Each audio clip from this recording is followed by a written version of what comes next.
with me now in this wonderful, blessed new year to open our Taizé service with pure, clean hearts,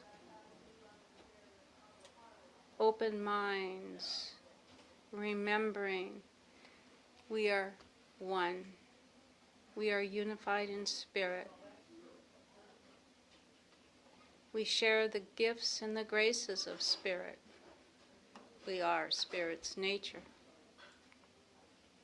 We are divine, individualized expressions of the one, purposefully made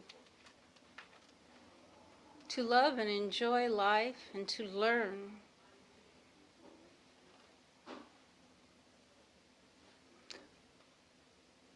I know for each one of us here today, our minds are calming. We breathe, connecting to our divine nature. We rest in that peaceful presence to become aware.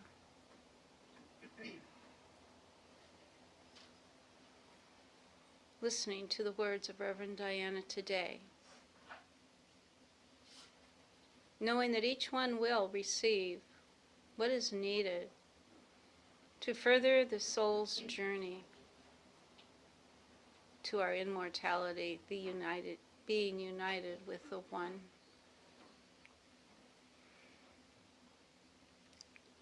I give thanks for the day, for all the souls here with me now in prayer, offering this prayer in gratitude and thanksgiving from my heart into the law of love, the creative process. Knowing this prayer is answered as I speak it, as we think it in our hearts and believe in it. I release these words into the creative process, knowing it is done, and I call it done. And together we say, and so it is. Amen. Thank you, Chris. Beautiful prayer. Set my bell down. So happy New Year, everyone. Happy New Year. Welcome. If you are new with us here this morning online, my name is Reverend Diana Johnson. So I invite you to join me this morning in musical prayer as we begin our Taizé meditation.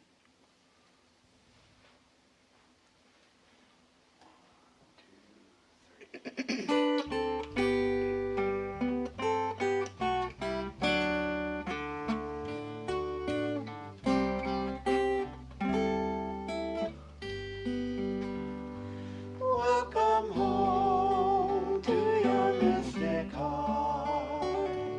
Lay aside whatever came before.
rest and trust and breathe and know that in the stillness of this moment there is love.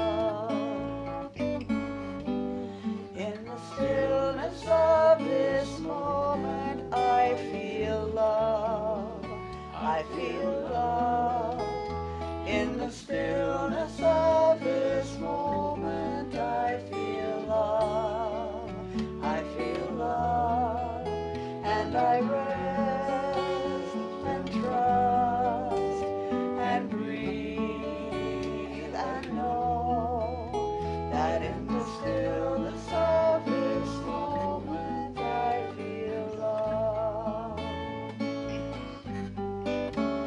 In the stillness of this moment I am peace. I am peace. In the stillness of this moment I am peace. I am peace. And I rest and trust and breathe and know that in the stillness of this moment I am peace. I am love. I am peace. I am love. Nice song. Very nice.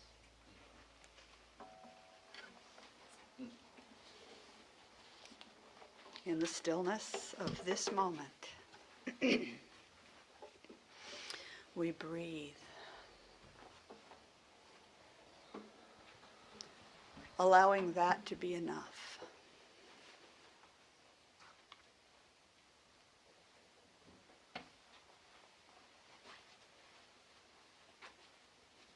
With full awareness of this moment.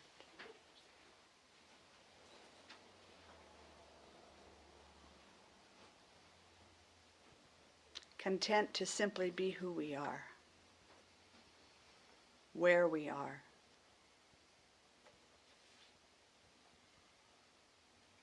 Nothing needs to be different. Nothing that needs doing. Nowhere else to be. Just being here. Now.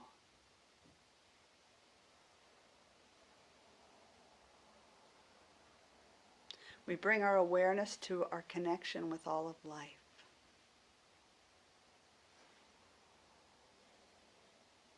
There is an illusion of separateness, as we are individualized expressions of the One. Each of us bringing forth a unique version of spirit in form. But the word individual gives us away. It means not able to be divided. Indivisible. Inherently part of one whole. An intrinsic thread in the fabric of life.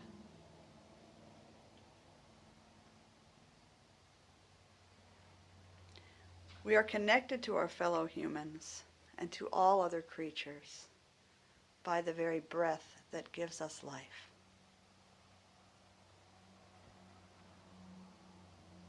We are enlivened and animated by the same water.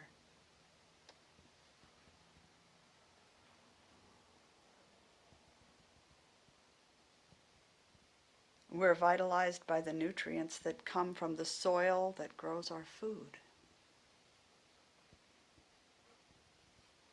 All of which is nourished by one sun.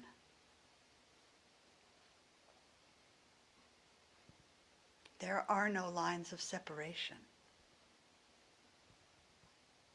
No barriers. There is nothing to separate us from life.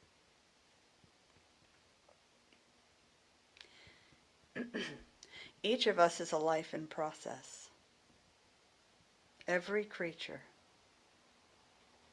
every plant, every rock and grain of sand, every drop of water, all that exists, no matter how large or small,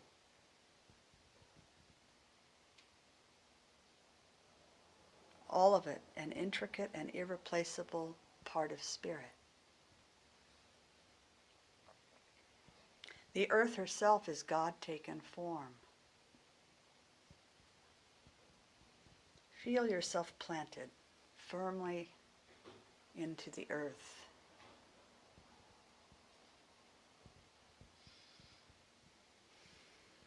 Grounded in her loving and supportive energy.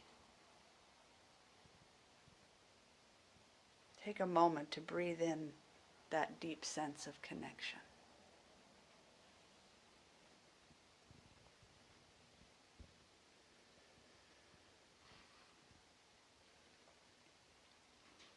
Breathing in, I receive the life that connects all beings, all of creation.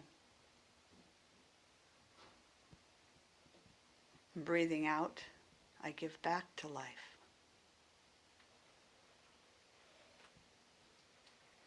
I serve as a conduit for life to take form.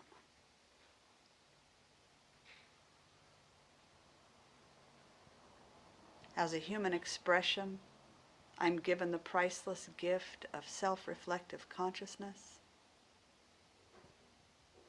the ability to make choices. My responsibility to the whole is to make them wisely.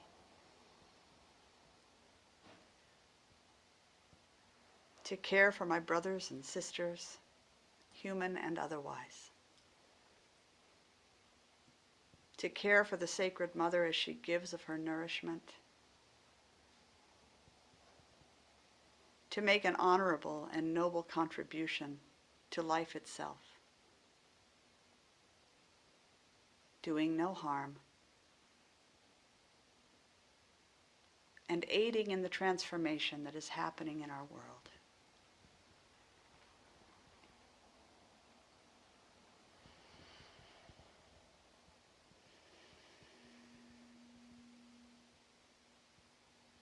We approach the new year with the suggestion that we are always viewing our lives through the lens of story. That our lives are the stories we are writing through our thoughts, feelings, words, and actions.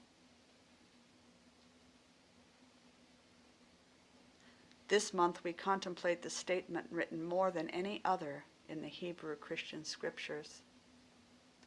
Be not afraid.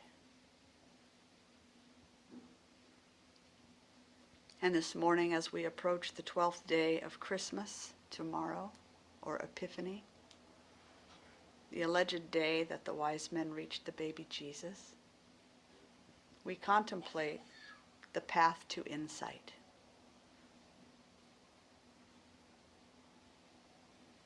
This word has made it into our common language, Epiphany.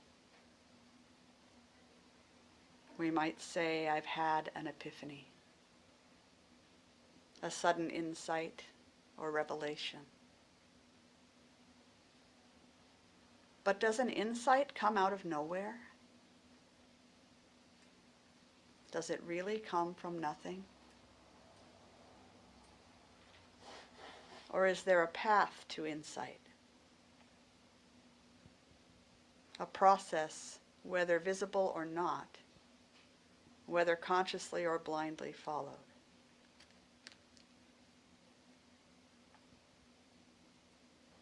Let us consider the possibility that one of the purposes of our lives is to experience insight, to gain wisdom. And that the path to wisdom is really made up of two parallel strands. One is self-inquiry. The other is relationship. And both are necessary to the process of gaining insight.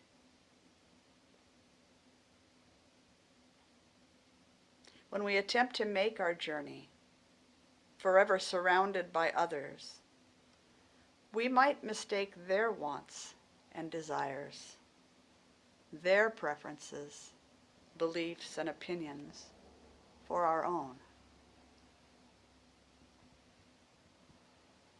We might miss out on the opportunity to discover who we really are and what makes our hearts happy and our souls sing. When, on the other hand, we choose to make the journey alone, mistakenly believing that we are self-sufficient, not needing others, depending on no one, concerned first and maybe only for our own welfare, our own preferences, we miss the opportunity to see ourselves reflected back through the eyes of another.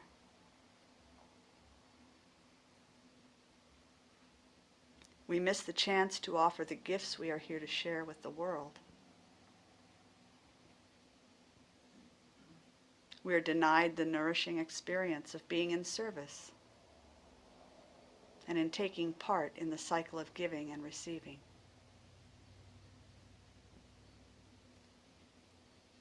Both self-inquiry and relationship are necessary to a fulfilling life and to the path of insight, the path to greater wisdom, the path to truth.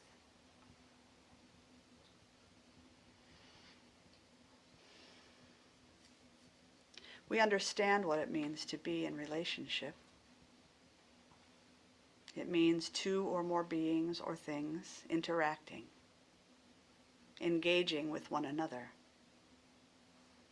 related to one another in some way.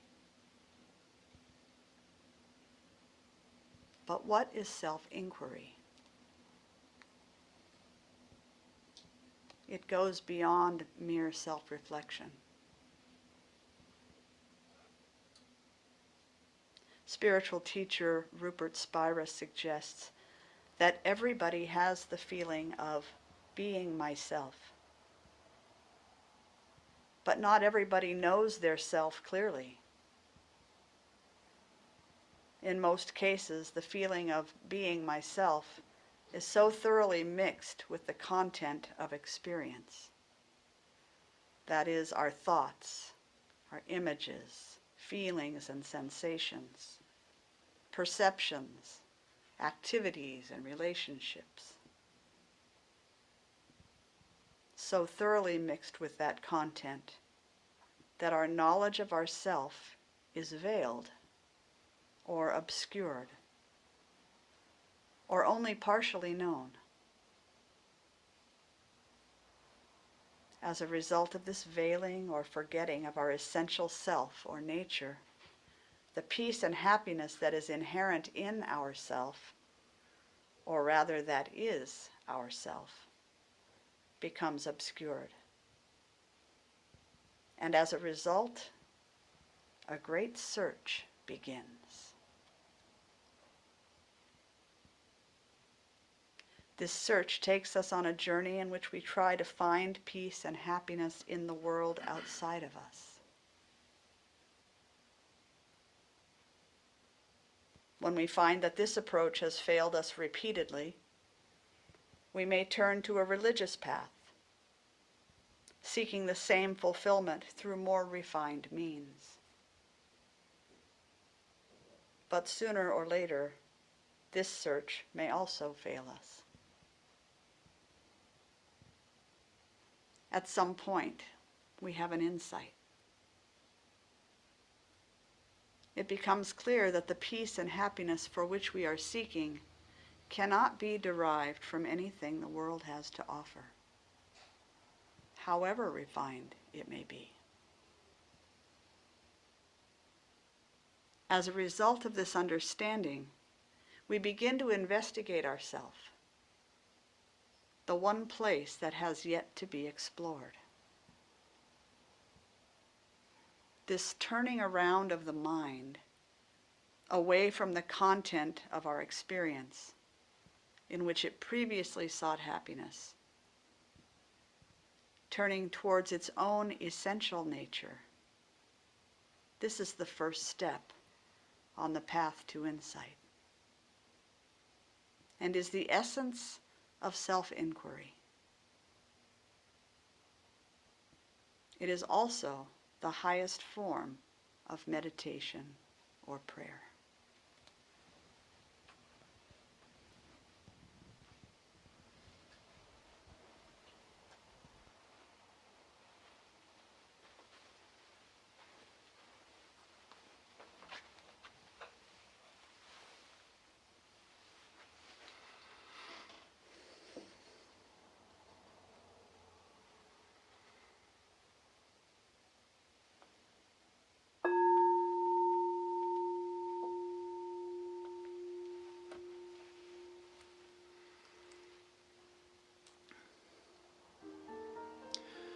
Tomorrow is Epiphany, the 12th day of Christmas, celebrating the day the wise men visited the baby Yeshua. The author of the Christmas story in the Gospel of Matthew tells us that they followed a bright star, one they had never seen before, not knowing where it would take them, how long they might be on their journey, or what they might find at their journey's end. They came bearing gifts, gold, which symbolizes purity and spiritual wisdom, frankincense, signifying holiness and spiritual transformation, and myrrh, an aromatic resin that denotes the attracting power of love, peace, and bliss. Used as an embalming ointment, myrrh also denotes the eternality of the spirit and the impermanence of the physical world. This story may also be understood as a metaphor for the path to insight. The wise men represent our higher understanding, our highest knowing, our divine thoughts, our inspiration to follow the star or Spirit's guidance. Our courage, purity of intent, and willingness to be transformed by our experience are God's provisions for the journey. We begin our adventure with a great leap of faith.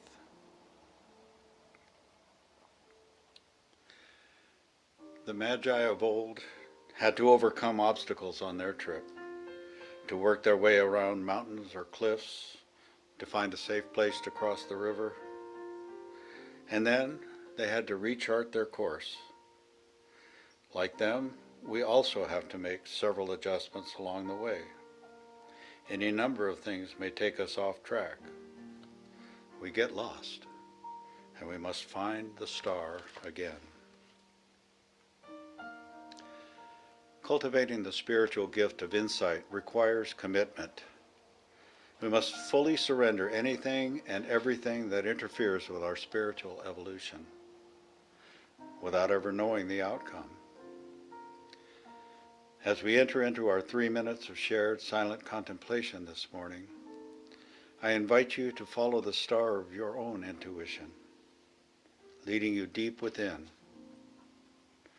into the holy temple of your heart, where the Christ, the infant Messiah, is being born again and again as you.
Holy Mother.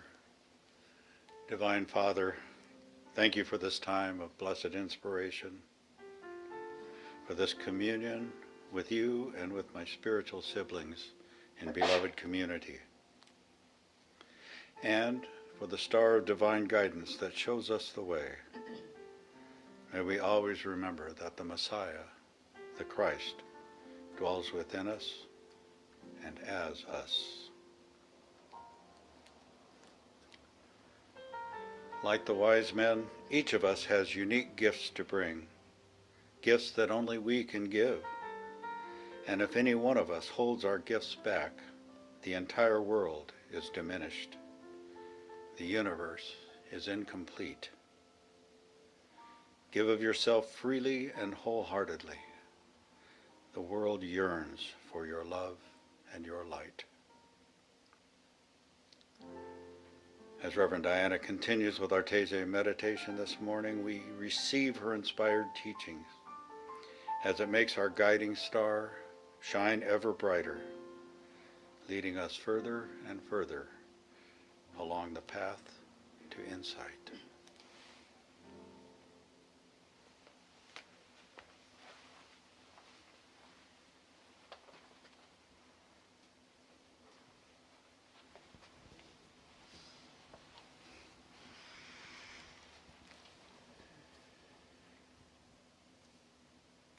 On the path to insight, we might begin with a question. What is the essential nature of myself?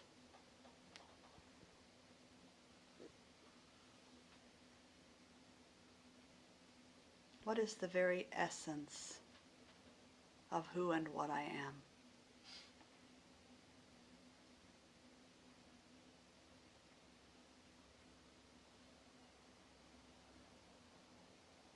What is it that knows or is aware of my experience?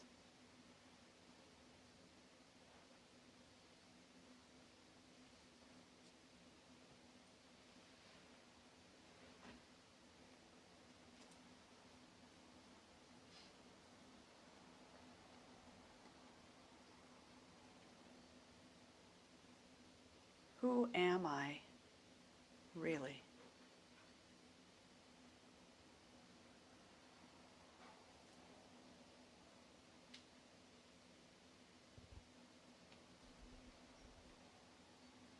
Such questions lead the mind on an inward-facing path,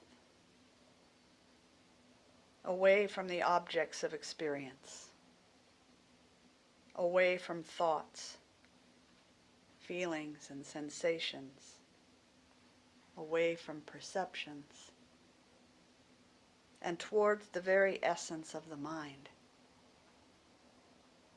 towards awareness itself, toward the I that I am.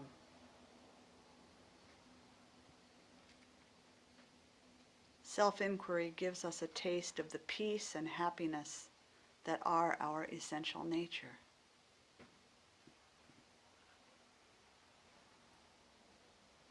Now our life's journey becomes about establishing ourselves there, in the peace, in the happiness. Allowing every aspect of our life to be informed and permeated by contentment.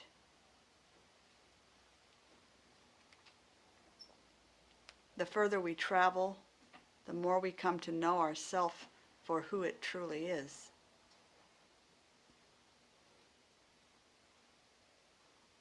And as we come to know ourselves, a love of self is born. Not the self-love that is self-absorbed, but rather a sense of being safe and comfortable in one's own skin. Accepting of every aspect of the self.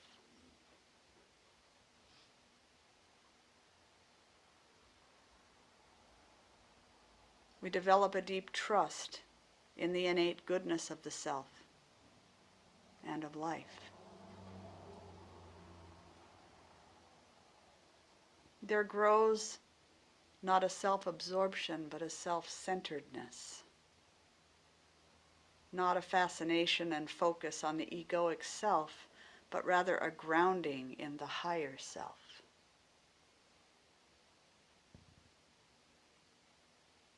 We can feel the difference. This is a self-love that arises out of self-knowledge.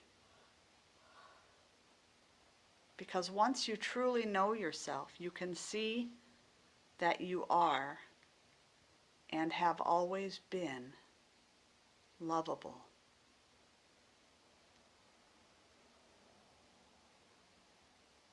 The best news of all is that this process of self-inquiry can be graceful. It can be easy if we let it be. So we close this Teze in prayer and musical meditation this morning, knowing that there is one source of all of life, that this one source is the very essence and substance from which we are created. That this one source is the very process through which creation unfolds.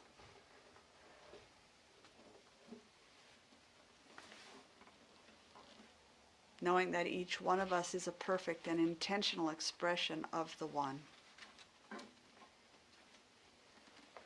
Each one serving as a conduit for life.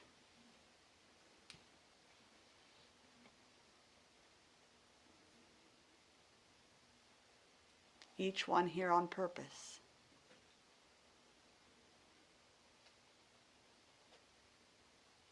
Each one here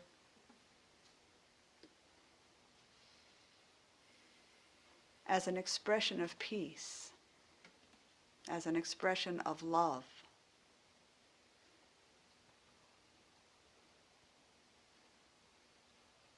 And so I know that as we come to know ourselves for who we truly are, our lives are transformed. And I know for each one of us, the ease and grace of spirit moving throughout that transformation. And so I just give thanks for this time this morning with spiritual family, this time of deep connection with the one presence that I call God. And I release this prayer, trusting that it's already done its work. For a prayer spoken and deeply felt is a prayer answered. And so we let it be, as together we say, and so it is.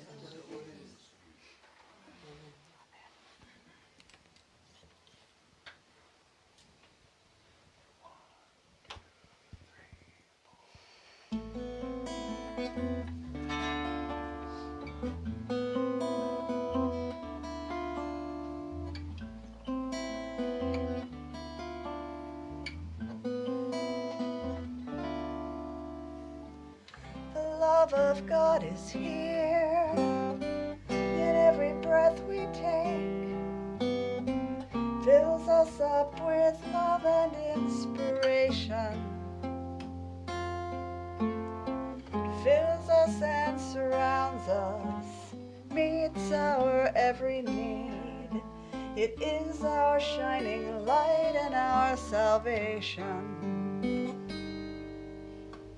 The power of God is here in every thought we think, offers strength and direction. If I make a choice to listen for His voice and let the wisdom guide me through my deepest reflection, let it be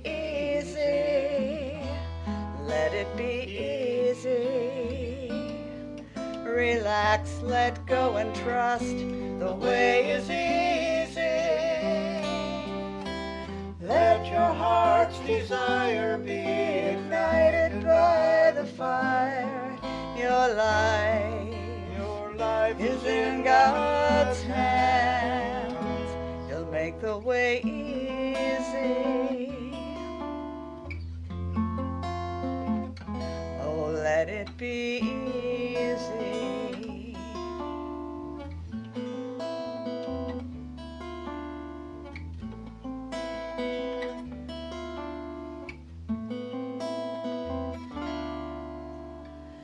So as the day is done, I bow my head to pray, to know that God's the truth of all creation.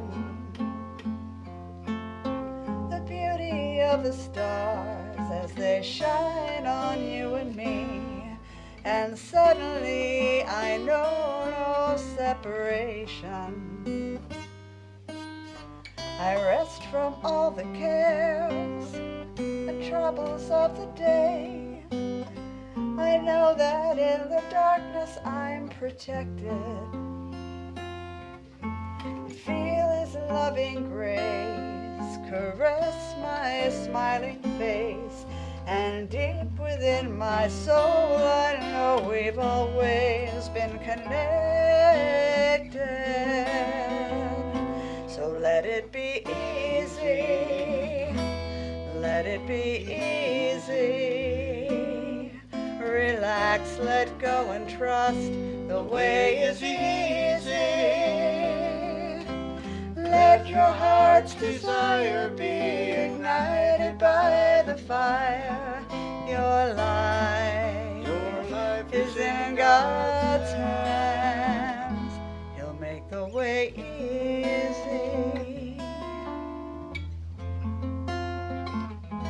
Oh, let it be easy.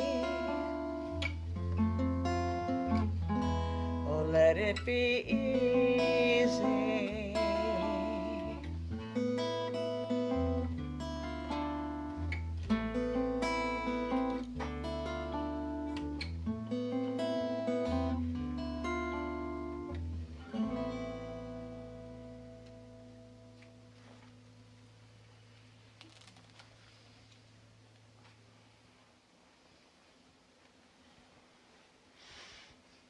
So we bring our awareness back to this space.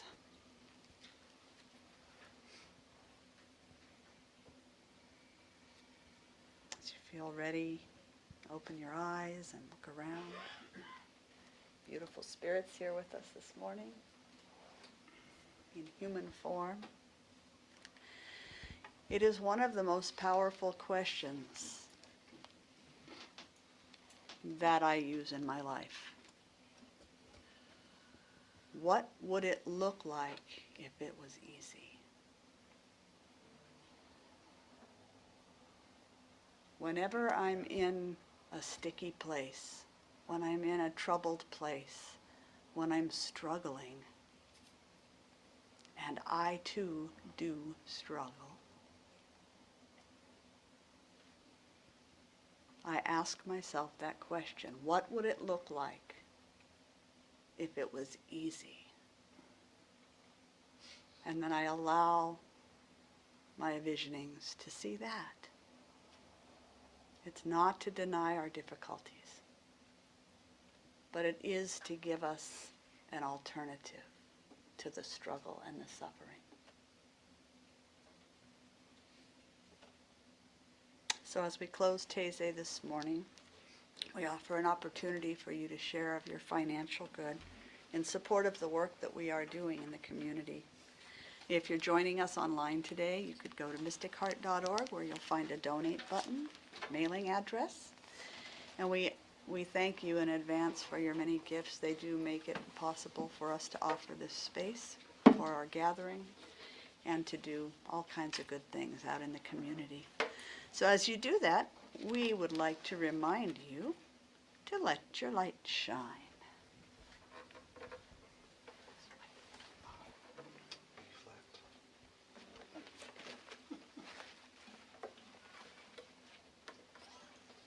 also like to thank Dalton for being here. Yay. We still love playing together. It's been, we figured out how many years? Since he was 18, so a couple of years we've been playing together.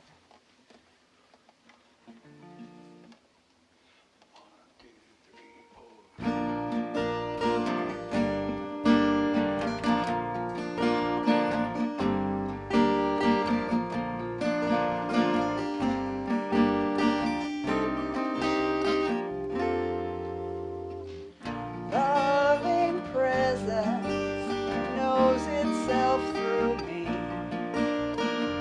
consciously creating, beautiful and free.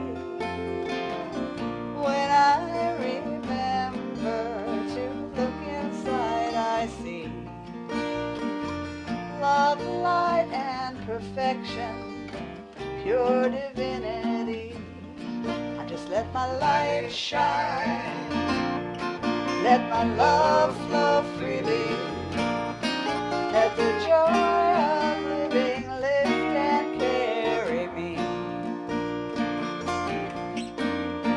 Let the glow of spirit lead me home to where the fire burns within, so I can let my light shine. Spirit's desire, where it shows itself through me, in individual creation, waiting to be set free.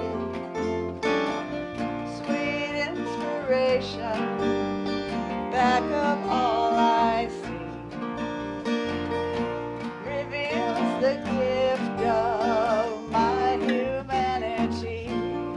So I let my light shine, let my love flow freely, let the joy of living lift and carry me. Let the glow of spirit lead me home to where the fire burns within, so I can let my light shine. There is a radiance that lives in me and you. Open to spirit and let it shine on through. I let my light shine, let my love flow freely, let the joy of living lift and carry me. Let the glow of spirit lead me home to where the fire burns within, so I can let my light shine. Let the glow of spirit lead me home to where the fire burns within, so I can let my light shine.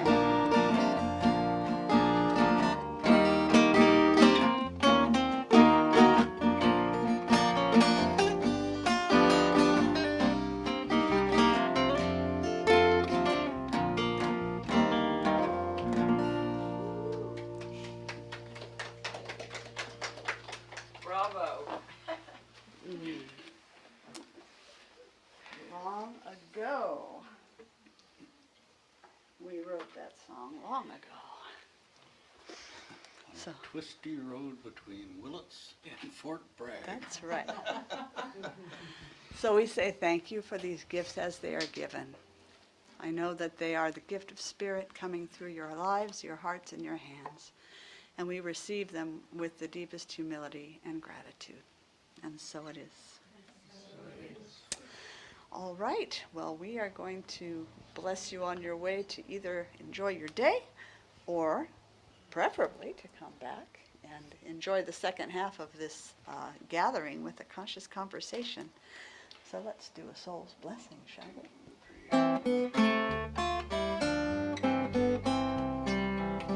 May your soul always find what it's looking for. May your heart always lead the way.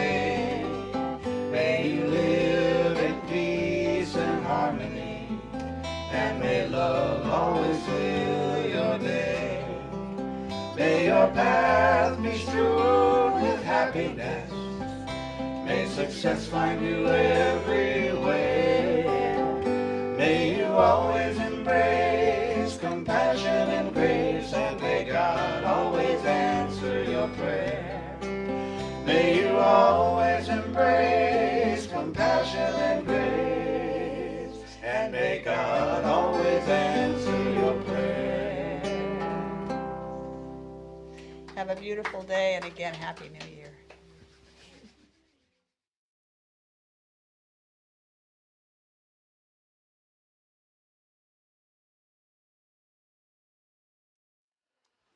We are back. We are coming together to share love, to share wisdom, to share insight. We are the Magi. We are the Magi, seeking the light, traveling to that light. And we are one with that light as we release our defenses and our notions and our judgments. I know that through this session, this conscious conversation today, we will be able to share freely and openly and ponder the words of each other. I close this prayer, giving thanks for each soul here present, for Reverend Diana and Chris's different portions of the service. They were inspiring to me. I had never thought about the interpretation of the Magi in that way. So I give thanks for that. I release this prayer knowing that we are on this journey together and inspired to help each other along our way back to the one.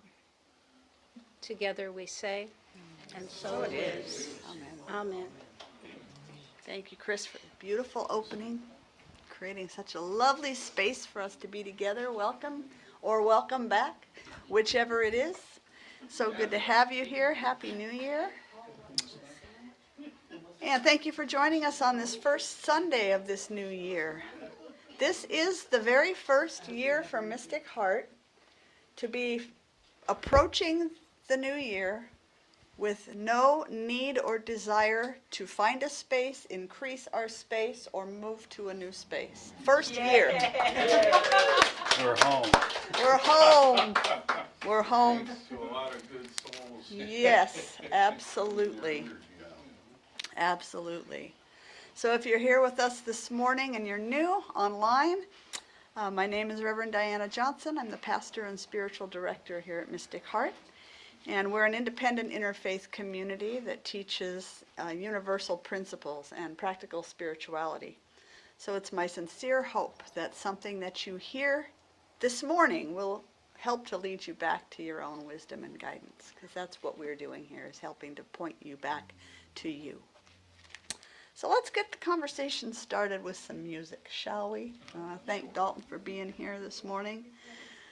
I also want to mention, I didn't in the Taizé, tomorrow's his birthday. Oh, really? So we want to, he's an Epiphany baby, yes.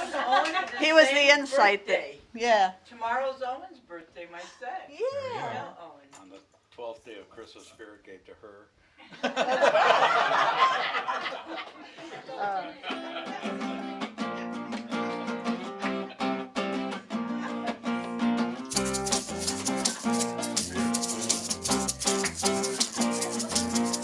Welcome to the Mystic Heart. Join the celebration. Lift your voice, sing your part. Make this affirmation. Spirit made us family with loving hearts to share. Together we are joyfully practicing the possible through prayer. And everything possible through prayer. Welcome to the Mystic Heart.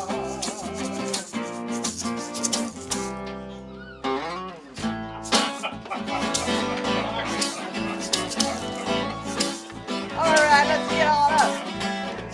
Everybody, get up on your feet. the light in everybody meets. Everybody get up on your feet. See the light in everybody meets. Let us be reminded of who we've come to be. We are love, we are one big family. Hey, hey, yeah, yeah. Hey, hey, hey, yeah, yeah.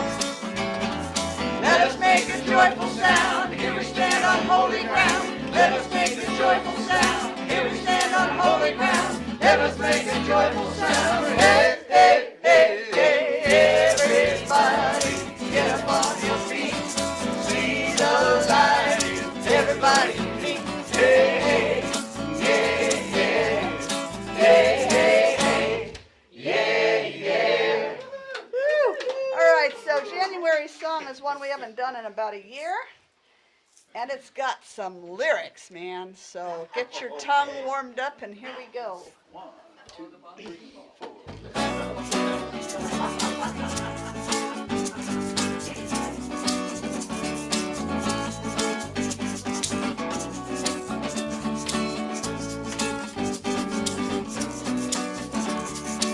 Here it goes. We are only a dream of a dream. This world is not what it seems. We are the wind that carries the sea. We are the roots of the banyan tree. We are love offered on the wing. Stretches across eternity. We are a chord in life's symphony. We are the silent awakening. That's who we are, the silent awakening. We're only a dream of a dream. This world is not what it seems. We are the wind that carries the sea. We are the roots of the banyan tree. We are love offered on the wing. Stretches across eternity. We are a chord in life's symphony. We are the silent awakening. We're only a dream of a dream. This world is not what it seems. We are the wind that carries the sea. We are the roots of the banyan tree. We are love offered on the wing. Stretches across eternity. We are a chord in life's symphony. We are the silent awakening. On the lyrics, one more time. We're only a dream of a dream. This world is not what it seems. We are the wind that carries the sea. We are the roots of the banyan tree. We are love offered on the wing. Stretches across eternity. We are a chord in life's symphony. We are the silent awakening. Who are we? We are the silent awakening.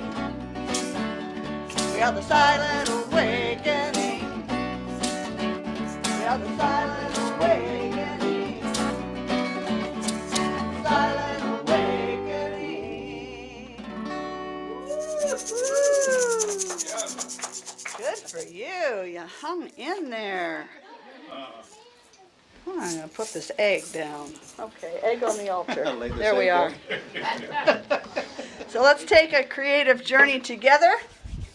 Take a moment to consciously engage the body in the sacred practice of visioning for a love-soaked world. Feel everything moving. You can sense, I can sense the shift in energy with the music, joining our voices. So take a nice deep breath.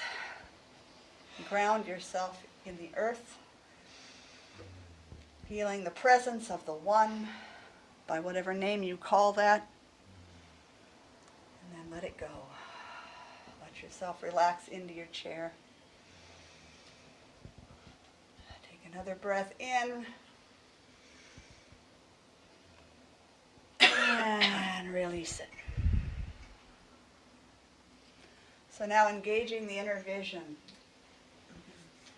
See and feel with me now a world in which all humans are living from their highest states, from their highest selves,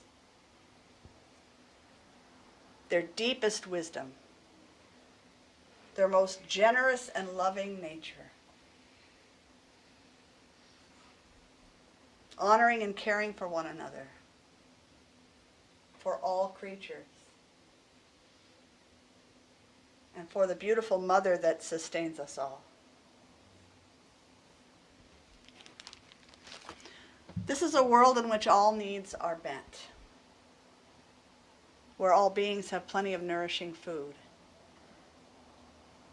warm and comfortable and affordable housing.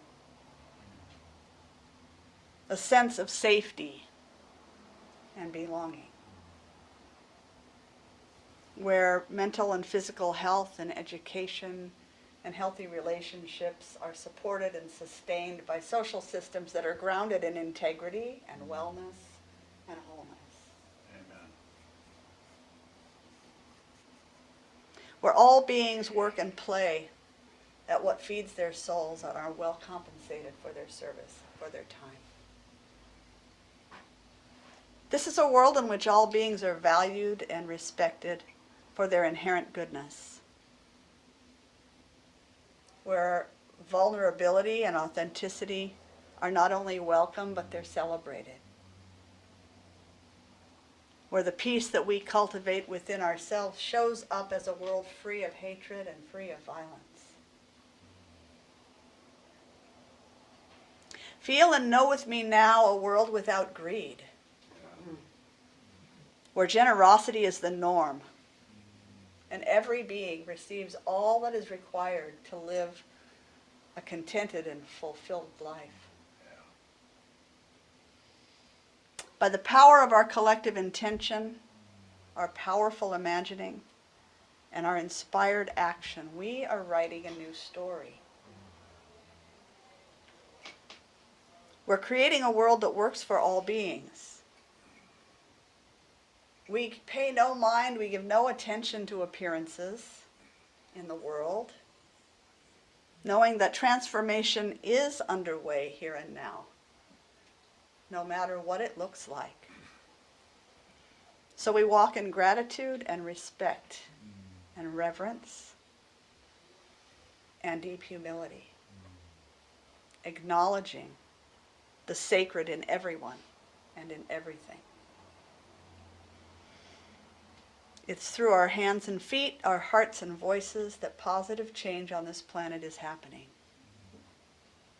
And we align our actions with our vision, living these changes in our own lives, first with our families, our partners, our friends, our neighbors. And as we do this, one neighborhood, one community at a time, the world is transformed.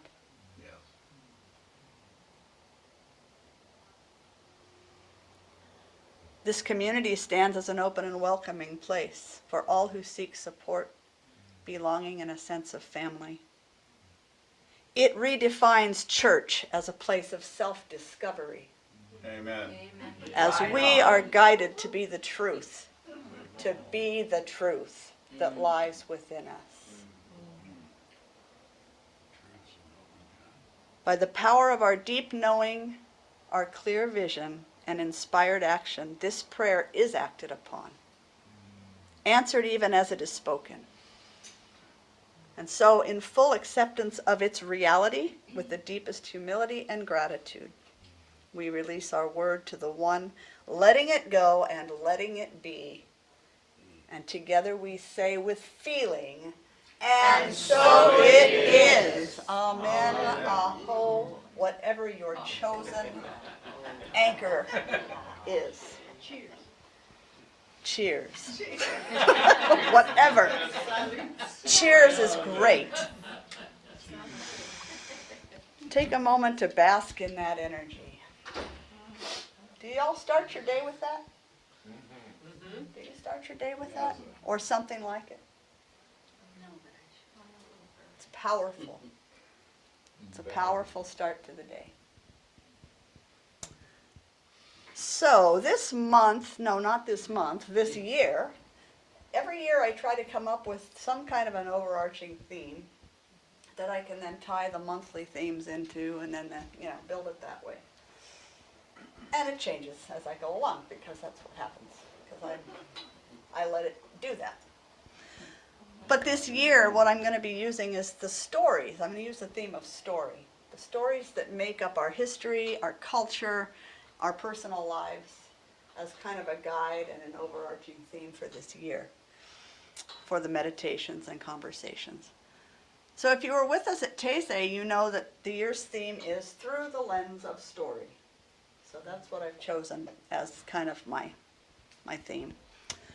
And the month of January, within that story theme, is one of the most, well, it's the most written phrase in the Hebrew Christian scriptures and appears in all the world's religious teachings. Be not afraid. Be not afraid.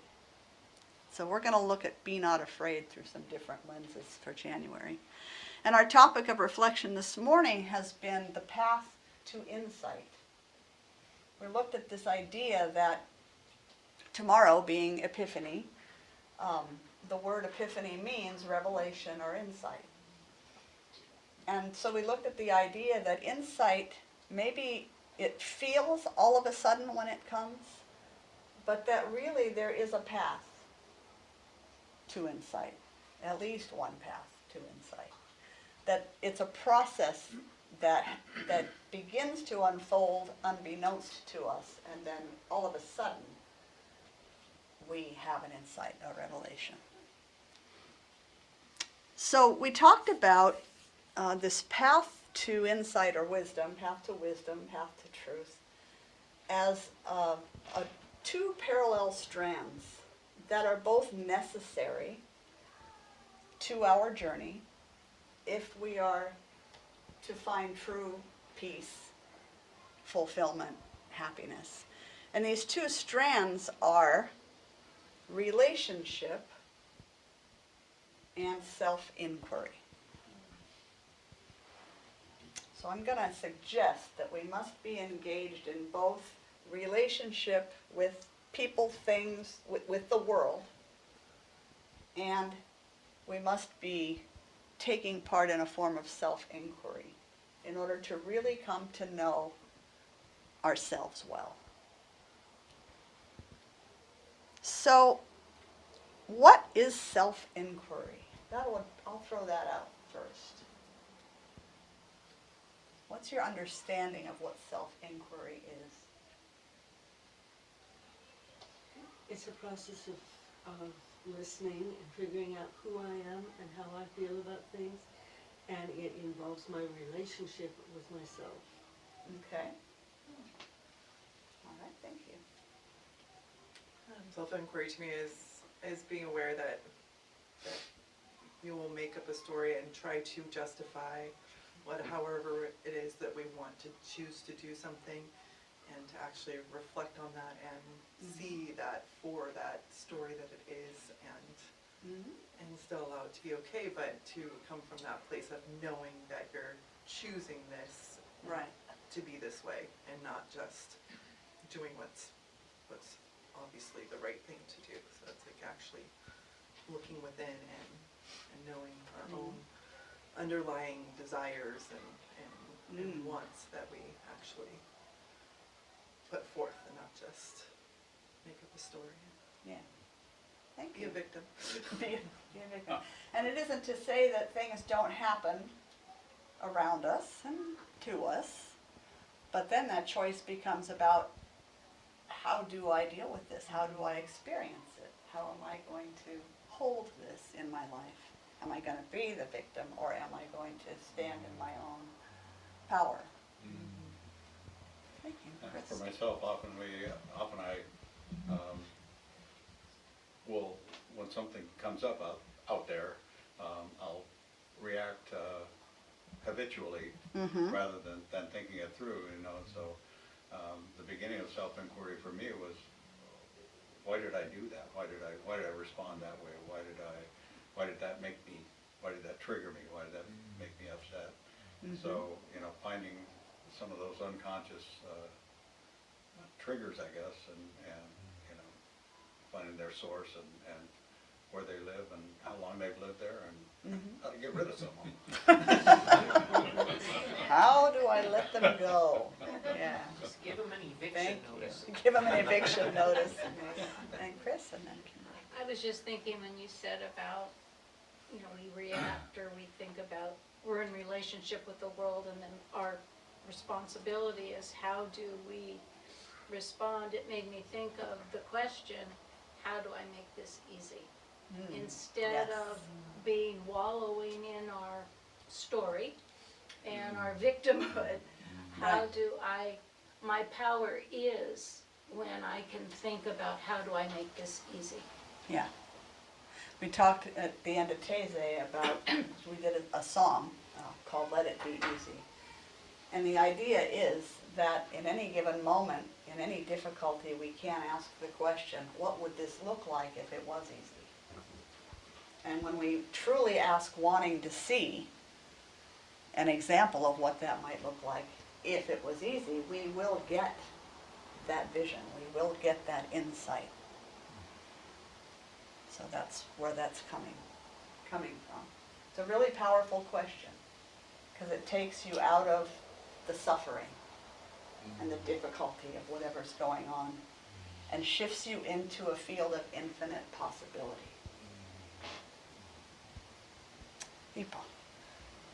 Sometimes for me, self-inquiry is like when there's a situation and you do just react or whatever. I like to look at like, why did I react like that? Where is that actually coming from? Yes. What triggered what in me that brought that reaction up? Mm-hmm. And then I like to sit down sometimes just kind of reflect on all the spaces, like spiritually, how have I been doing my spiritual practices, where have I been digging into new things, mentally, how am I really, feeling and thinking, how my emotions been lately, am I physically walking enough, look at all the places and see where I'm kind of lacking or could dive into more. But it's amazing, you can follow one of those trigger reactions all the way back down to its very core, like somewhere deep inside yourself. Mm-hmm. Sometimes there's somebody who will repeat the same information to me as if I did not hear it the first time. And I realized yesterday, why do I get so mad about that? Right? Why do I get so mad? Why does it invoke this deep anger in me? And I realized, like, I followed it, and it's like, well, I feel like my intelligence is being insulted, as if I cannot grasp the thing. And then I followed that back. I followed it all the way to, like, childhood. And like somebody telling me, like, you just don't understand, you have a learning disability or whatever, right? I followed it so far back, and then if you can find that seed that grew from and pull it out, that the whole chain can be broken. Yeah. Thank you. I'm not unintelligent. We know that. Okay, so this is, you're throwing out, Kimberly, I'm sorry, and then I'll go on. Oh, thank you. Yeah, I just got, It's okay. My head's There's racing. a lot of people here, I understand. yeah. When I just started doing self-evaluation, I really realized if this isn't working, it's never worked, why do I keep doing it over and over? If it hasn't worked before, it's not going to work again. And then trying to get to a place where I give myself forgiveness for that, that I'm in a pattern and that I need to let that go. Right. And then I work at looking at it and seeing what would be, how would it be different if I look at it different, become the observer of it. Yeah. To step back and observe it and go, this isn't really working for me, so what should I do? Or ask my higher self to help me to find the place where it can work, Right. or let go of it. What would it look like if Yeah. it was working? Yes. Well, what would it look like if I was happy with how things were? Right. Yeah, If it's not Nice. working, let it go. right. Because, at the risk of overdoing the metaphor, it is all story. I mean, it's true. We have stories running. I speak for myself. I got stories running all the time. They never stop. It's about learning to let them run and not give them my attention. Just go, okay, whatever. Like you said, I mean, making it easy, like, we're gonna do the story thing.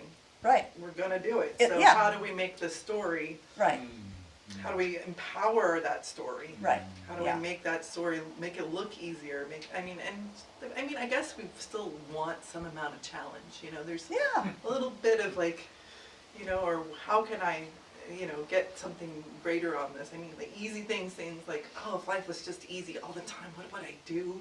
Right, and he's so bored. So there's a balance in there. Yeah. But definitely, like, let's take that story and let's write a great story. I mean, there's some wonderful stories about bringing herbs back into Yes. part of your life and learning, creating stories that help us learn. And I've been doing that with my homeschool co-op at the Grange, just like, how do we, use these as tools to help Right. us grow better and we're not made aware and Yeah, here right. we are aware. Let's get these stories like Yeah, magnificent and beautiful. Let's right. not worry about what happened to the story or what's going on with the story. Yeah. Just write the new story. Just write the new story. Rip up the old one. Yes. Yeah. Let it go. Yeah, David.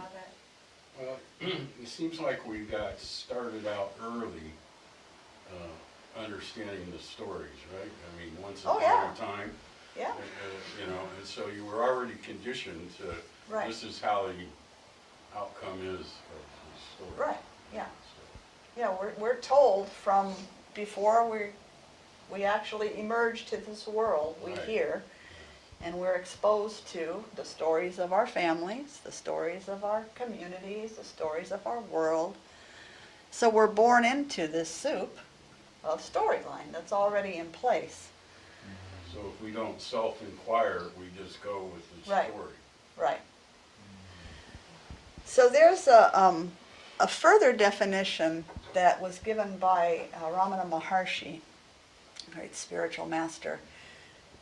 And he would say that all that we're talking about is definitely self-reflection and is an important part of the process.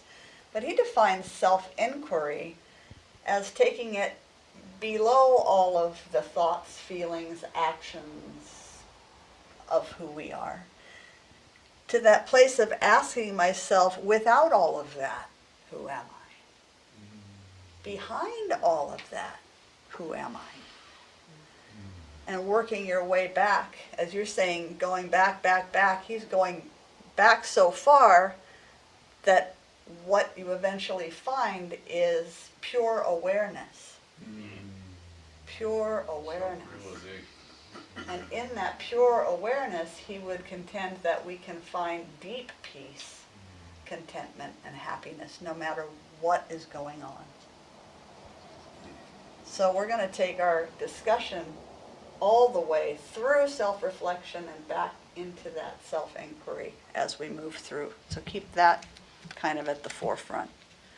So what do we gain? So we had self-inquiry on the one foot, and then we had relationship.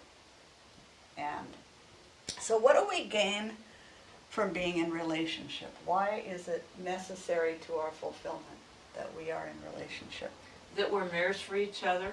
Okay. If I'm in my house all day long and I don't see anybody, I don't talk to anybody, Mm-hmm. I can get in my books, I can watch TV, but it's not one-on-one with anybody else, so there's no Right. reflection back. Right. Okay, so there's one aspect of being in relationship. And we're talking about relationship with the world. It could be with other people, it could be with animals, it could be with just our community. Being engaged with others, apparent others. What else do we gain? Well, when we're engaged with other beings, whether human or whatever, that's our opportunity to practice what we discovered in our self-inquiry. Okay. Because if we just go into meditation and nothing changes, what's the use? Right. So it gives us a chance to bring our changed selves back out and practice using our new insight in order to create a new story or co-create with others in the world. April? It also pulls you out of that place of self-absorption, you know? Oh 'Cause- boy. Because it's real easy to just sit in there and have everything be about you, Yeah. right? But we're connected to the plants, to the animals, Right. to the air, to the world, to others, and being in that expands everything for you and can allow you to step out of that place of me, Right. and realize your connection and your part to play Yeah. in the whole. And the head in the sand thing can happen really fast where you, and then that, Yes. it kind of puts a place where it gives anything else permission, because now I'm not accountable, I don't know, to do anything at once with all that I am connected with without Right. my knowing or my energy or my, you know, this thing with the eggs, right? There's no eggs in town. And I happen to know it's because of the avian flu. Yeah. But what I also know is that between November and December, 6.4 million birds have been murdered. They call it just removed from the flocks. They've been murdered because of this flu, because we think it's the best thing to do. There's no eggs. Eggs are $10. People are panic buying, doing all the things, right? A ridiculous, you know, COVID toilet paper situation all over again with the eggs. And all this nonsense is going on. But other than that, what is going on with our birds, man? Right. Why Let's get is that beyond the happening? eggs, shall we? You know, Yeah. Canada's covered in Japanese beetles and they're destroying everything, so they're fighting back. There's so much weird stuff going on in nature right now. And if you don't go outside ever, if you don't go see what the animals are doing, it's so easy to just say, I have no say in this, I have no Yeah. responsibility. But, you know, just that larger connection that we're supposed to be. Right. Plus, you know what happens with human beings if we're isolated for too long? Mm. We lose our mind. We do. We're You social first start beings. talking to yourself, then you're talking to Wilson the volleyball. Right. And you completely lose your mind because Yes. we are created to be social creatures. Yes, we are. And you look pretty you know, you see people walk around talking to themselves, and that's fine. But when you start arguing with yourself and you got nobody else, it's a bad place. Yeah. You know, just real quick, there's a moth in our house. It's real tiny. Ilana's named it. It's her moth. And she's determined that we need to protect this moth, right? She says if it's outside, then it's not my moth. But because it's in the house, it's my moth, right? She's like, can we make a little bed for him? What do they eat? And she wants They to eat know my where- garden. She never loses track of where it is. And we know it's gonna die. Right? Yes. I might have to go catch a new moth, but the fact, it's the same one, it's just everywhere. So I was very proud last night that she just literally walked around and was like, this is mine to take care of, because it's Yeah. in my home. Yeah. And how easily we just forget that when Yeah. we get Yeah, grown. we do. I actually read something the other day that was very reassuring to me. That this self-absorption you're talking about, this narcissism that seems so prevalent in our society, is actually a natural stage of spiritual development. I was very reassured because, speaking of triggers, that's one of mine. Narcissistic, self-absorbed people is one of my triggers, and I've traced that one back to childhood as well. So I was very reassured to see that that's actually a positive indication of spiritual growth. That we can start out in this lifetime, potentially, not all of us do, but potentially in a place of undeservingness, not enoughness, feeling small. And then if we are inspired to do our self-empowerment, our self-help work, the beginnings of our spirituality in terms of studying the psychology, the emotional intelligence, and those things, then we can outgrow that stage and move into self-empowerment. So that's like a step 2 in this one model. Now we go round and round with that for a while until we are so darn empowered that it's all about us. It's about what I want, my feelings, my thoughts, my desires, my preferences, and if you don't like it, too bad. But that's a natural stage. in the development. And I'm like, yay! So what I'm seeing that used to trigger me, that really doesn't now, since I've got a new story around it. What used to trigger me is an appearance of self-absorbed narcissistic behavior, and now what I see it as is these are people I've known a long time, and look at all the growth they've made. They've moved out of that stage and into this one, and out of that one, and now into this one. And I rest assured that at some point, with continued work, they'll move out of that one and into the fourth, and being in service to the whole, thinking more like April's talking about, and considering the whole picture, considering others, considering our relationships with others.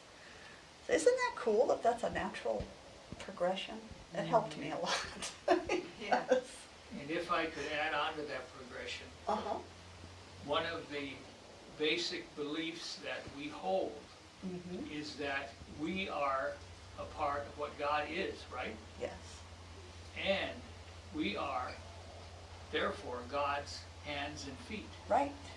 And it is therefore our responsibility, perhaps, or our birthright, or our Privilege. duty, privilege, exactly, to expose God, the gods that we are, Mm-hmm. to all of the delights that he or she or it has created, so that it can express itself and know itself.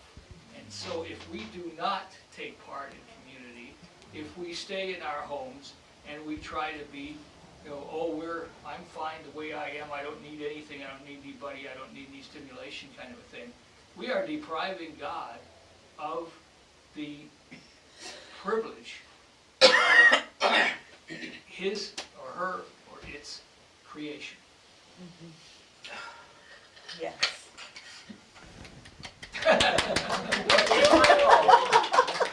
And so it is. And so it is. Yes. That's how powerful we are, right, David? And So then, that would kind of like be selfless service. yes, selfless service. Service for the sake of being in service. Right, not because something you're greater. doing it, you're a vessel through Right. what this is. Yes, And not because you're getting something from it. right. Well, I think you are getting something. No, but I But mean, it's you not know, because of that. you Yeah. know what I mean? It's like you're not doing it just because Right. you're gonna Well, get right. something. Yeah. There's- You do absolutely receive Oh. boundless yeah. gifts when you're in selfless sacred service. But, yeah, that's not your motivation, is Right. doing it to get something in return. Yeah. Chris?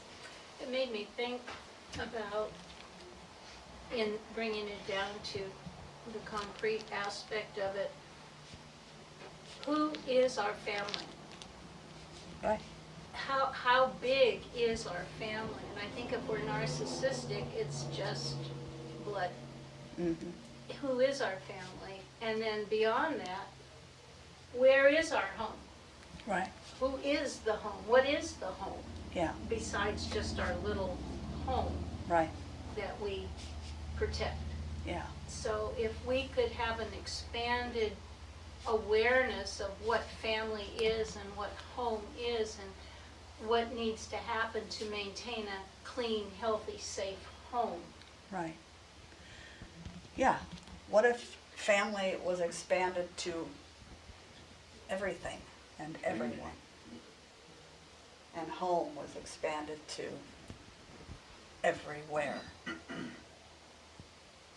Then our responsibility becomes a little larger, a little different than when we're so focused on the microcosm. Would that kind of be like heaven on earth? I believe it would. I believe it'd be a love-soaked world right there. April. Going back to what you were talking about originally, in order for this growth in others to take place and for us to recognize it, I suppose we ought to stop telling stories about the people Yes. in our lives as well. It's very easy to wrap a label around something, and human beings love to do that. Yes. This is this, that is that, put a label on everything. It's very easy to stunt someone else's growth, not in them, but in you. Right. Yeah. To look at them and say, oh, they're never gonna change. Right. Or, well, that's just the way they are.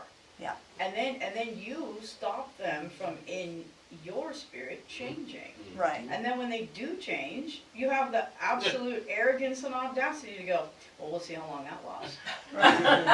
Right? If you see it at all. Right, Yeah. or. If you or- even see well, it. I guess they're trying something new, but, Right. we know how they are. Or whatever, and we do that Yeah. to ourselves, but more damaging, I think, we do that to other people in Right. our lives. Yeah. It's like, let me out of your box, please. Yeah. Please let me out of your box. I don't like it being in your box. It's really become such a world where we're really not as much a part of our, our core, even if we call them our core people, we're not as much a part of our day-to-day lives that we really don't Right. see or know each other. And I mean, I look around and I know the faces here, but I really thought about that the other day, like how much do they know me?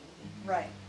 And so like, how do we not just come here and talk our little talk and Right. do our little thing and then, go back Yeah. into the real world where people aren't enlightened or aren't, part of our tribe Yeah. and and just play this face game with them, through our day to day, every Right. day, prime time of our lives. We're not truly in connection and with people. Yeah. And Even it's when like, we're with how them. do and how do we Right. break that down and how do we do more of it? And how do Yeah. we look at that differently? It's what I love about, and I use classes only as one example because it's the example that I have here to, other than Sundays, to have people come together in collective. And what really is the best part of the classes is that the people get to know each other. Yeah. In a real sort of a way. And it's one way that can happen. You do it with your farming and your gardening and your food, activities. I do some of that myself. Lots of ways that can happen, but it takes engagement. Yeah. Yeah. I was gonna say, we're so large now, the small tribe community, everybody living in the same teepee is kind of done now, but it doesn't mean that we're so large that we cannot set aside time for relationship. Right. And that's very important to us. So I'd say most of this room has been invited to or hung out with or some out of this room moment where we are together. Mm-hmm. And just being in that and developing in your own self a ability to be present Right. when you're with other people in that set aside time. I'd say there's plenty of people in this room that I know pretty deeply and intimately, and that's because we don't just say like, let's go do a specific thing or whatever. We say, do you want to go be? And then we'll just let it develop. Like Yeah. maybe there's a loose plan, but probably not with us. It's going to be something else. But I think setting aside that time and then being present Right. with people and really talking and listening and getting to know each other and just talking about random life stories or whatever. That's the best way to develop that further in the room relationship. You invite us, we'll come over, we'll eat your food, and hang out. That's right. Our children will tell you how, whatever. But I think that setting aside that time away from normal routine to just go Yeah. is really important now with this larger world out there. Yeah. It is important. I agree. Yeah, the retreats. Yeah. I know everybody in this room, but I really got to know her at the retreat, and now Yeah. we're family. Yeah. And I love everybody in the room here, and I feel blessed that you're all part of my life. Thank you. So I want to pivot us a little bit now and ask you, why are we talking about self-inquiry and relationship during a week that I titled Be Not Afraid?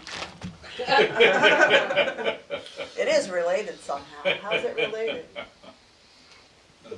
It's apropos because a lot of times getting down there and really getting into where's this coming from and tracing that can be really scary.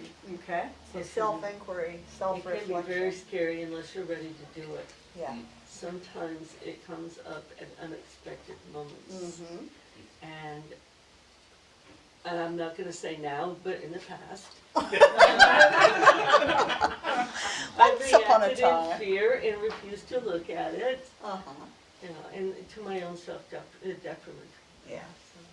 So it can be a frightening thing to self-reflect, to trace things back, to follow the where is this coming from, why is this affecting me the way that it Especially when you first is, start. and what might my part be in Oh, it. yeah. That's tricky. Chris? The other thing that's frightening about that is when you make that discovery, to then be vulnerable enough to bring it out and Right. share it in relationship. Yes. Or even, even sometimes to step out of your normal routine. Yeah. I'll always react this way and, I'm scared to do anything else, that Yeah. kind of thing, so. And the other person says, well, you're not showing up like you used to, what's wrong? Right. So that whole There's that box again. Darn box. Chris and then Barb. I think we're afraid that the gig will be up, the defenses will go down, and then the Yeah. gig is up. and Yeah. Things will fall apart. Yeah. Barb? I'm just gonna be vulnerable here. I just did some self-inquiry, Uh-huh. and something was just presented to me. And Lucinda, I thank you. I thank you for this moment. Okay. I just reflected on something. It's like something in my past has made me not dependable. I gotta word that a little bit differently. Okay. I was taken out of my places many times, Mhm. many times where something was just being established, Mm-hmm. or possibility. And then he moved from a young age to, Yeah. And so for someone coming to me and looking for something from me, Mm-hmm. it's so hard sometimes to say yes.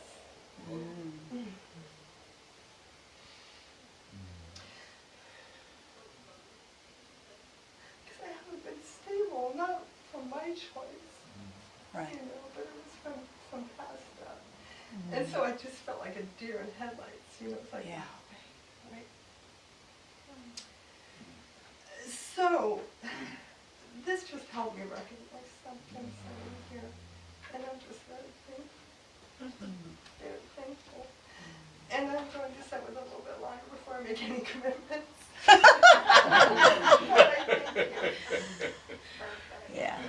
Thank you. Yeah. April. That beautiful, brave, courageous moment right there is exactly what I was thinking about when you were talking about fear. Yes. Because in order for us to truly know each other, Mm-hmm. we must strip off the stories, Yes. all the banana peels, all the layers of the onion, and have the courage to be ourselves in the presence of others that we trust. Yes. That is an incredibly brave thing to be. It is. Vulnerable to your core. Yes.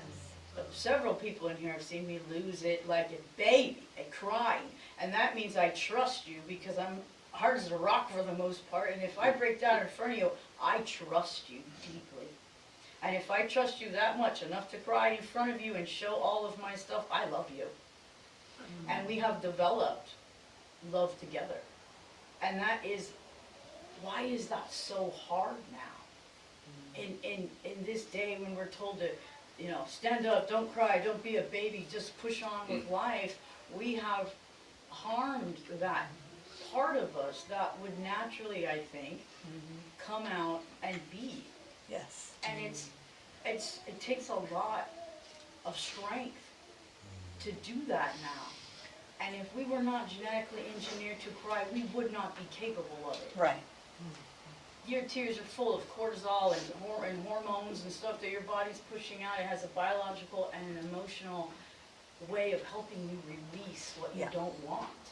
Crying is a superpower. Yeah. It's a superpower. And it feels so much better when you do it. You ever sit there and try not to cry? It's so hard, man, right? It's so easy to just cry.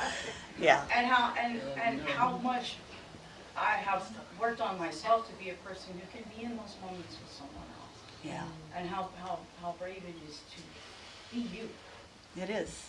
It takes so much courage. We call tears holy water at our house. I mean, it is. Chris? That's what I was gonna say, Oh, tears are holy water.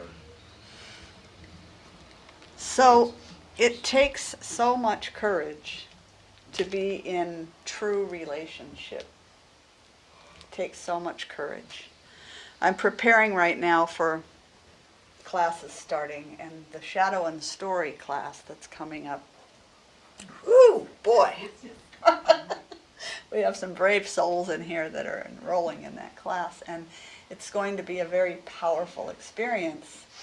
But one of the questions that came up in my preparations, just one of the questions, is what is the thing you are most afraid that someone else might find out about you?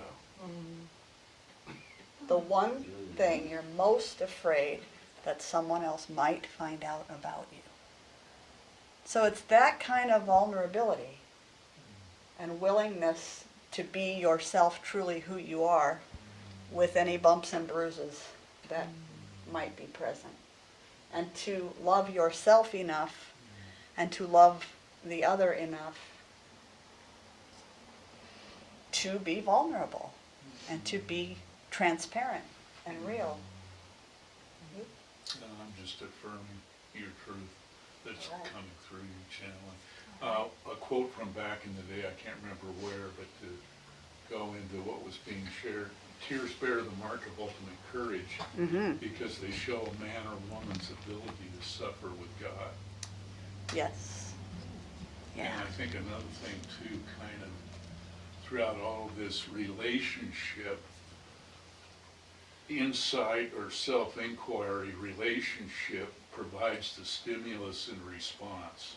Right. And within stimulus and response is always a choice. And that choice, if consciously exercised, draws us into deeper communion with Spirit and God. Yeah. And that seems to be overall kind of the methodology, the mechanics of the process of spiritual evolution. Thank you. So if we're running around afraid to be who we are, we're grounded in fear, then we're not able to maintain our grounding in love or in faith. Because you can be grounded in fear or faith. You're either fearful or you're courageous enough to drop the fear and stand in the faith that it's going to be okay if I'm just who I am. You're either standing in fear or you're standing in love. I think that's 2 Timothy 1:7, for God did not give us the spirit of fear, but power, love, and a sound or undivided mind, consciousness. Yes. So we can't be in both places at once. We're not built to be able to do that. So if we're running around afraid, then that's where we're stuck, is in fear. Cinda and then Cheryl. I think for some of us, we can get so into being several different people. Mm-hmm. So, for instance, before here, because I came here to grow, but, and I have. And you have. Before here, I had the Lucinda who went to CSO, and I had the Lucinda who was in college, and I had the Lucinda who was this, and the Lucinda who was that. And if any part of my true self actually bled through to one of those things, people were shocked. Because they didn't know that person. I didn't know you used language like that. Bob says, I'm here to tell you. But, and part of journey coming here has been to let go of all of that and to be the one person that I am. Yes. And that takes a lot of, it can be pretty scary. Yeah. And so I just want to recognize and honor anyone who's willing to do that with me. Thank you. Always will. You know me. I know that. Cheryl and then Kimberly. Being afraid, which I have that, it creates negativity. Mm-hmm. Absolutely. And I'm recognizing I have the power to stop that. Yeah. And work all the time. What would it look like if it was easy? Well, probably be boring, but I can make it easy. You can. You can. We have the power to do that. We do. We have And, the power to but I'm allow always it to be easy. creating negative stuff popped up in my head and like, "What the hell is happening from?" I'm tired of that. Go away and leave me alone. Yeah. A lot of work, a lot of work. I guess I also have to remember that easy doesn't have to be boring. No. No, it doesn't. Think graceful. Think, you know?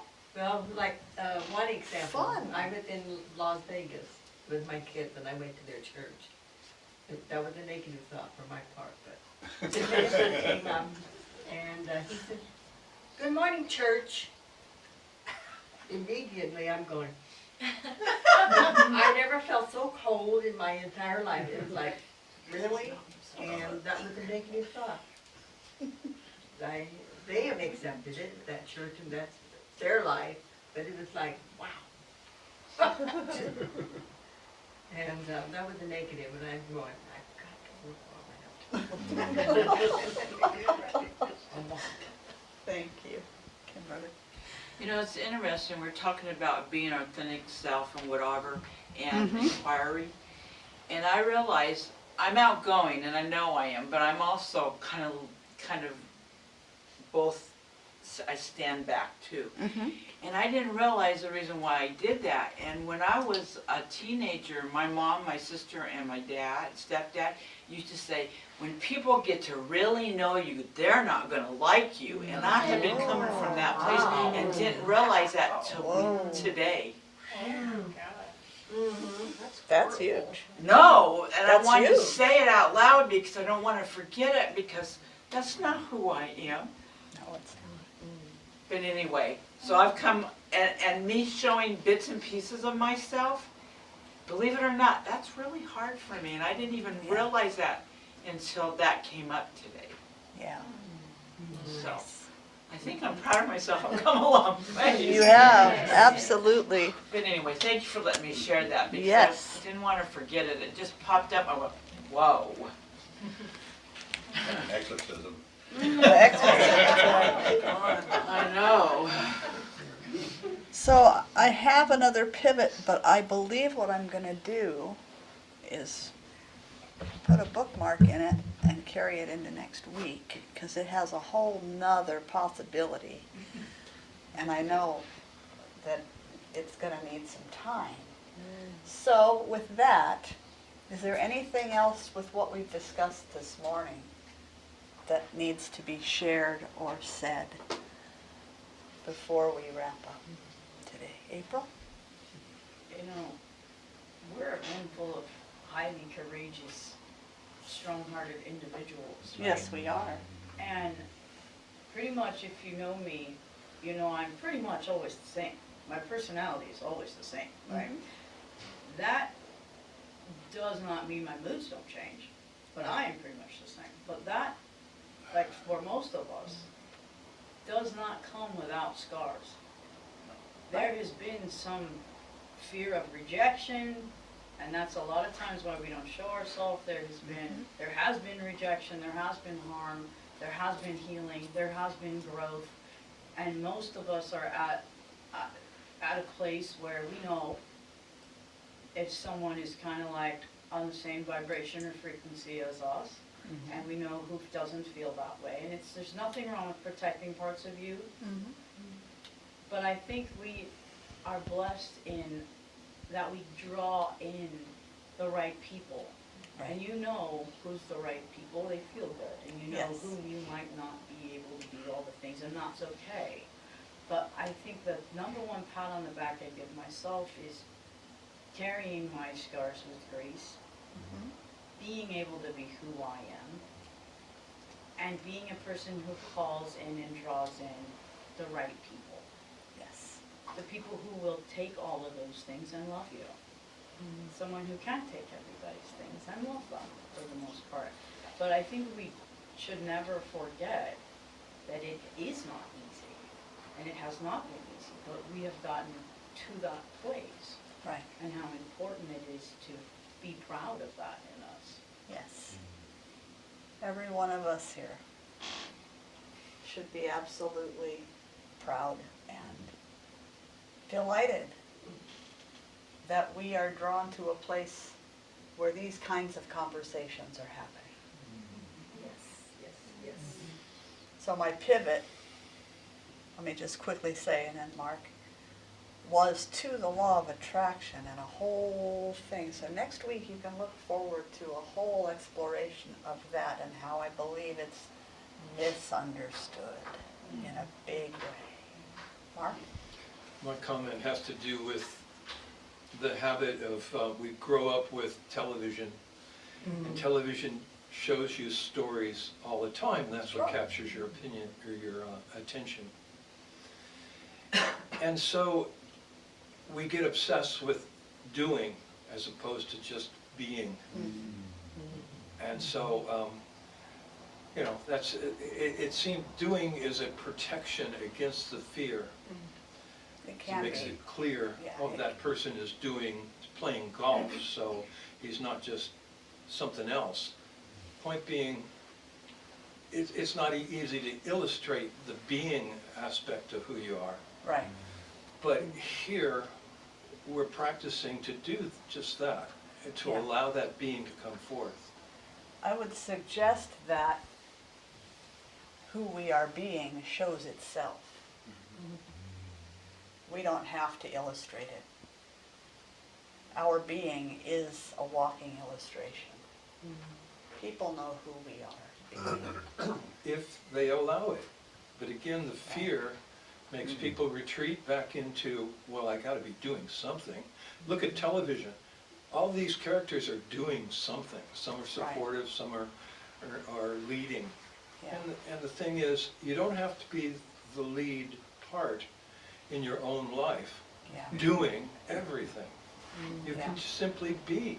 And that means relinquishing the fear of what it's going to look like to someone else. Right. Okay, one more, David? You know, I grew up, speaking of the television, I grew up when I was real young watching Mr. Ed. And I thought all horses could talk for a while. You mean they can't? Oh, no. Funny. All right, I think we'll bring ourselves around and close in prayer. Grounded in the presence of the one great mystery. Knowing, feeling, and experiencing ourselves as expressions of that. Acknowledging our uniqueness, even as we are expressions of one whole. Giving thanks for this time that we gather every week. Giving thanks for each one here, and for the authenticity and vulnerability and courage that each one brings. Giving thanks for this self-reflective mind, for the power of self-reflection and self-inquiry.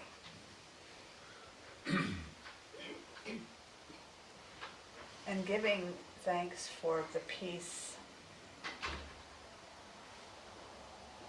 for the joy, for the love that it brings into my life, just being here with you all. Knowing for each one of us that there is some little something that we take with us today that helps to lift us, to build our courage, to build our strength and our power to stand in who we are, even as we do so gracefully, allowing life to unfold as it is seeking to unfold. So I say thank you, Spirit, for this time.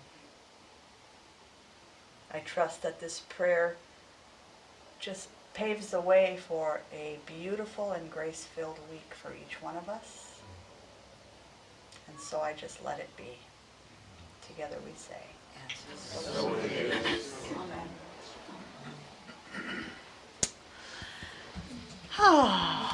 Well, I think we need to do a little more music. We invite you to join us in celebrating the work that we're doing in the world by sharing of your financial good today, should you choose to do that. If you're joining us online, you can go to mysticheart.org and you'll find a donate button. You'll find a mailing address. And as we're allowing time for this sharing and giving and circulation to happen, we would like to remind you that it is best serving you when you look for the good. Got a princess out there. Yep, there's our princess. Okay, and this is not keeping. Yes, it is. Heidi and the bigger kids are out there with the princess.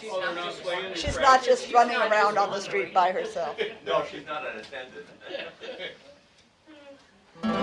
Look for the good in everything. Look for the people who will set your soul free. It always seems impossible until it's done. Look for the good in everyone. If you know the song, you're welcome to sing along.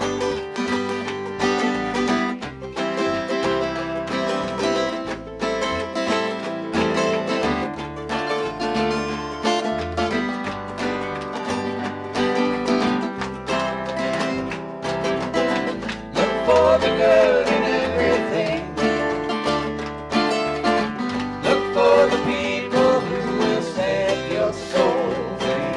It always seems impossible until it's done.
Everyone is nature. Everyone is God. Everyone is love and light and vibration. Look for the good. Look for the good. Everyone gets mad sometimes, and maybe they should. Look for the good. Look for the good. Yeah, look out for all the heroes in your neighborhood. Look for the good. Look for the good. Well, life sure would be sweeter if everybody would. Look for the good in everything. Look for the people who will set your soul free. It always seems impossible until it's done. Look for the good in everyone. Sing it along with us. Look for the good in everyone. Look for the people who will set your soul free. It always seems impossible until it's done. Look for the good. Look for the good. Look for the good in everyone.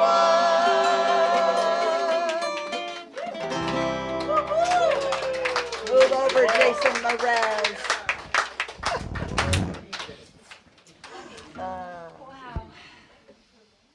I don't know where to begin, but I humbly stand before you to accept your monetary gifts, which are important. But beyond that, to give thanks for each one of your courage, your love, your support, that makes this place not a building, but a home with family. So I give thanks to each and every one of you and allowing me to be a part of this. And together we say, And so it is. So it shall be. Amen. Oh. Okay, that's in wellness if you're interested.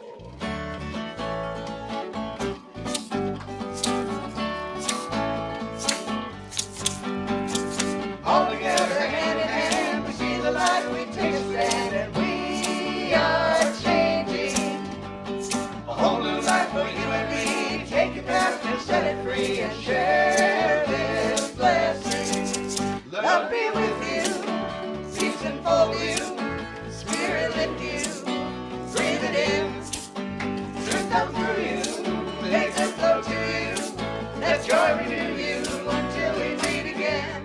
Love be with you. Ooh, love be with you. Ooh, love be with you. Ooh, love be with you. Ooh, love be with you. Ooh, love be with you until we meet again. Love be with you. Ooh, love be with you. Now breathe it in. Love be with you.